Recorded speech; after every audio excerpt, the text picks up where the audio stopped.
DJ मुन्ना राज देता है माँ जगदम्बे रिकॉर्डिंग स्टूडियो साहेब कमाल। दुखवा सब हरी लेता है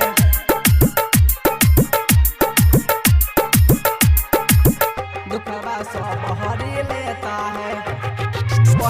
पहिल बड़ा कष्ट भी होई नहीं तू घबराइहा नहीं तू घबराइहा। पहिल बड़ा कष्ट भी होई नहीं तू घबराइहा। संगही में हम हो जाइबू घाट वाला वीडियो बनाइब। जल्दी से भौजी हाँ तू बोला हो रेडी हो जा।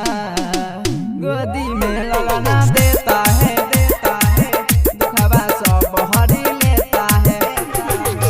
गोदी में ललना देता है दुखवा सब हरी लेता है।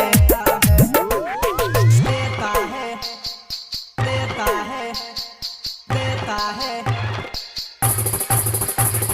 डीजे मुन्ना राज देता है माँ जगदम्बे रिकॉर्डिंग स्टूडियो साहेब कमाल।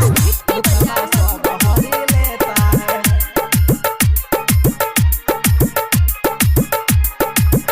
दुखवा सब हरी लेता है।